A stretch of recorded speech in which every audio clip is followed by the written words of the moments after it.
بسم اللہ الرحمن الرحیم۔ السلام علیکم۔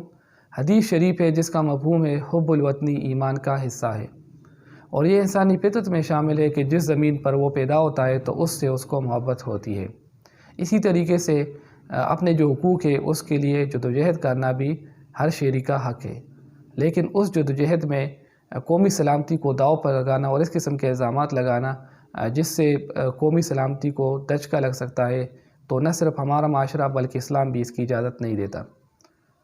کچھ عناصر ایسے بھی ہوتے ہیں جس میں جو علاقائی جماعتیں ہیں یا جو تنظیمیں ہوتی ہے تو ان کی جانب سے مختلف قسم کی جو قوم پرستی کے الزامات ہیں وہ لگائے جاتے ہیں، جس کے بارے میں 40 کی کوٹیشن ہے: patriotism is when love of your own people comes first, nationalism when hate of people other than your own come first.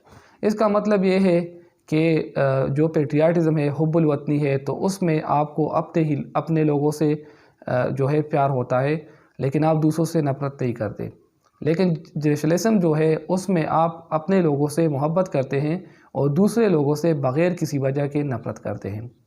تو اس طریقے سے اگر آپ دیکھیں تو پاکستان میں مختلف جو قوم پرست پارٹیاں ہیں اور اس کے علاوہ جو تنظیمیں ہیں تو ان کی جانب سے پاک آرمی پر پنجابی اسٹیبلشمنٹ ہونے کا جو ہے دعویٰ کیا جاتا ہے اور ان کو الزام دیا جاتا ہے۔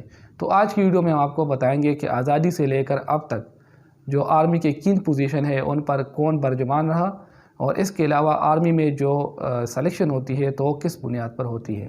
تو ہماری ویڈیو پوری دیکھیں۔ پاکستان کی آزادی کے بعد جو پاک آرمی تھی تو ان کے جو افسران تھے تو ان کی تعداد ہونی چاہیے تھی 4000، جبکہ پاکستان کے جو پاس جو موجود تھے تو وہ تھے 2500۔ تو اس طریقے سے پاکستان نے تقریباً 500 جو آفیسرز تھے وہ برطانیہ سے لیے۔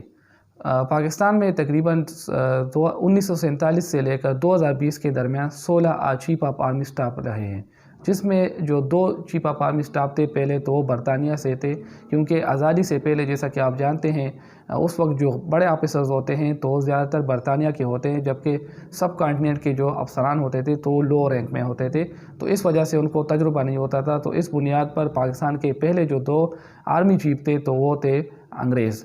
اس کے بعد جو 14 جو پاکستانی آرمی چیف گزرے ہیں تو ان میں سے جو 6 آرمی چیف تھے تو پنجاب سے تھے، 1 آرمی چیف بلوچستان سے تھا، 4 آرمی چیف جو تھے وہ خیبر پختونخوا سے تھے، جبکہ ان میں 5 جو آرمی چیف تھے تو وہ مہاجر تھے، ان کا تعلق کراچی سندھ سے تھا۔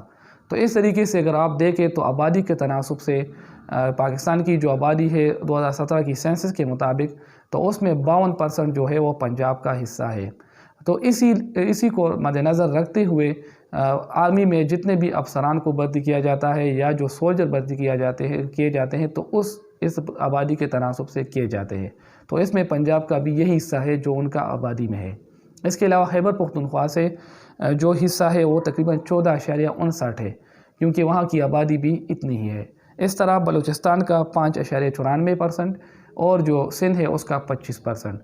تو اس کنٹریبیوشن کو دیکھتے ہوئے پاکستان آرمی جو ہے وہ ہر جو صوبہ ہے، ہر علاقہ ہے، وہاں سے اپنے آفیسرز اور سولجرز بھرتی کرتے ہیں، جو کہ آگے جا کر پاکستان کے لیے پاکستان کا نام روشن کرتے ہیں اور آرمی کے کی پوزیشن کو حاصل کرتے ہیں۔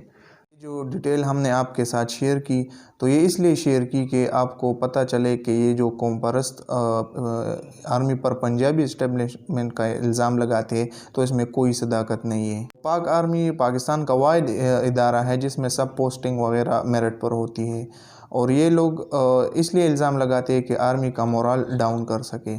تو یہاں تک تھی ہماری ویڈیو۔ اگر آپ کو ہماری ویڈیوز پسند آتی ہے تو ہمارے چینل گلوئنگ پاکستان کو سبسکرائب کریں۔ اللہ حافظ۔